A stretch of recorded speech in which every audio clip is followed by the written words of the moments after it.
الله من الشيطان الرجيم. بسم الله الرحمن الرحيم. قل هو الله أحد الله الصمد لم يلد ولم يولد ولم يكن له كفوا أحد. صدق الله العلي العظيم. सभिनी आयल मौजूद मेहमान के मुझे तरफा अस्सलाम वालेकुम।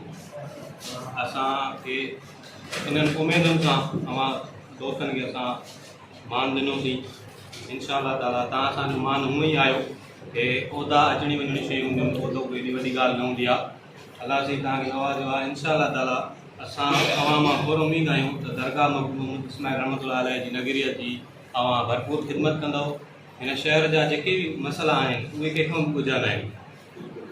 असां उमेदु कयूं था पंहिंजे टाउन कमेटी जे सभिनी काउंसलरनि मां ऐं ख़ुशूसन मोहतरम साईं जुमन शाह मां त इंशाअल्लाह ताला शहर जे इशूज़ खे बहितर खां बहितर हल करण लाइ जेके बि जोगा क़दम हूंदा साईं जन खणंदा उन हल कराईंदा। इंशाअल्लाह असां ख़ुशहाल बिरालो समाजी तंज़ीम ऐं असां जेके बि नौजवान आहियूं जेकर बिराले जी यूथ आहे साईं सां गॾु हर क़दम ते इंशाअल्लाह जेके बि मसइला हूंदा साईं सां गॾिजी हल कंदासीं।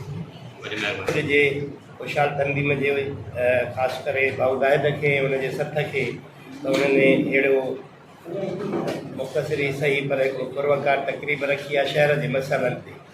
जेसीं ताईं शहर जे हवाले सां इहो चयो थो वञे मखदूम जी नगरी ऐं इन हवाले सां सची ॻाल्हि इहा आहे त शहर जी फज़ीलत ऐं अलाह ताला क़ुर पाक में बि वतीन वदैतून वतूर सीनीन वहादल बलद लमी ए पैगंबर तुंहिंजे शहर अमन जे शहर मके जो कसम। माना हितां तव्हां अंदाज़ो हणी सघो था त शहरनि जी अहमियत केॾी आहे जो अलाह तबारक ताला क़ुर पाक में रसूल करीम जे शहर मके जो बि कसम खयो आहे। तो हर शहर जी पंहिंजी इज़त ऐं अज़मत आहे। असांजे मखदूम जी नगरीअ जी बि इज़त ऐं अज़मत आहे। कंहिं हिकिड़े शख़्स जे करे जेको आहे सो असांजो शहर हिकिड़े बुज़ुर्ग शख़्सियत जे नाले सां सुञातो वञे थो।